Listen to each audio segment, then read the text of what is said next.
सबको यथायोग्य नमन। मैं आत्म परिचय 479 भाग लेकर आपके सम्मुख उपस्थित हुआ हूँ। देवी भागवत महापुराण के 17वें अध्याय में पंच भौतिक शरीर के विषय में माता के द्वारा बताया जना और जरायुज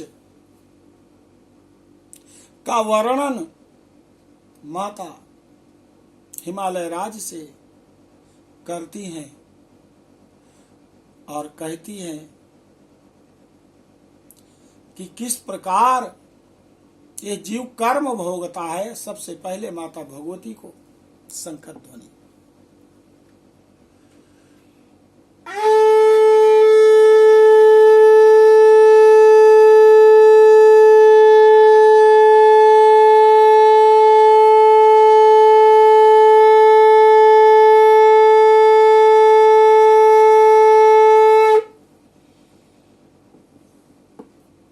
श्री पार्वत्युवाच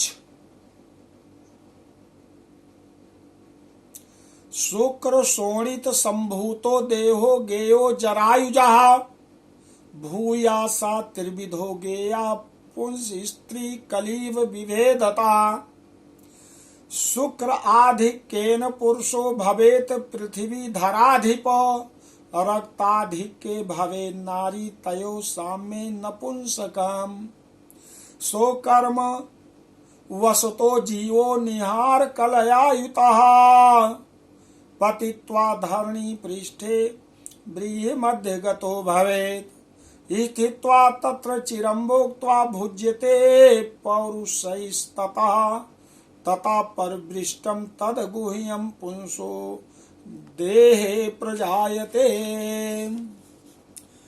रेतस्तेन सा जीवोऽपि भवेद रेतो गतस्तदा ततसि स्त्रिया अभियोगेन ऋतुकाले महामते रेतसा सहिता सोऽपि मातृगर्भं प्रयाति ऋतुस्नाता भवे नारी चतुर्थे अहनि तद्दिनात् आषोडश आदिनाद राजन ऋतुकाल उदाहृता आयुग्म दिवसे नारी जायते परवर्तर्षभे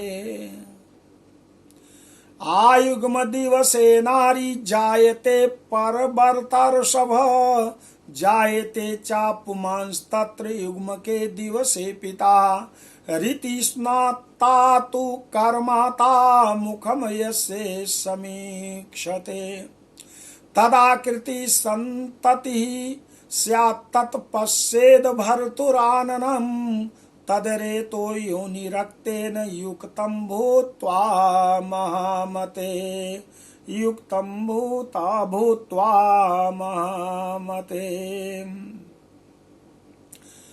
दिने नैकेन कललं जरायु परिवेष्टितं भूत्वा पंचादि नैरेयो बुदबुदाकारतामियात यातु चर्माकृति सूक्ष्मा जरायुषा निगद्यते शुक्र शोणित योर योगस्तस्मिन् संजायते अतः संजायते अतः।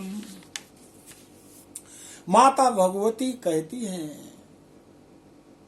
कि शुक्र रज आदि से निर्मित देह को जरायुज समझना चाहिए।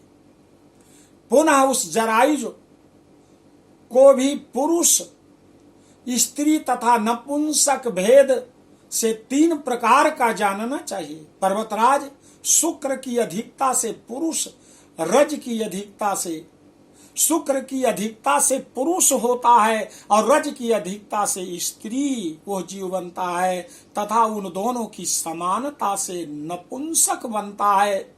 अपने कर्मों के वशीभूत जीव ओस कणों से संयुक्त होकर पृथ्वी तल पर गिरने पर धान्य वनस्पति के बीच पहुंचता है। वहां रहकर चिरकाल तक कर्म भोग करता है। पुनः जीव के द्वारा उसका भोग किया जाता है। तदनंतर पुरुष के देह में गुहेंद्रियों में प्रविष्ट होकर वह वीर रूप बन जाता है।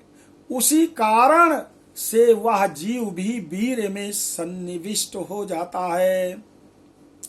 यहाँ पर सृष्टि परंपरा की निरंतरता की ओर संकेत है।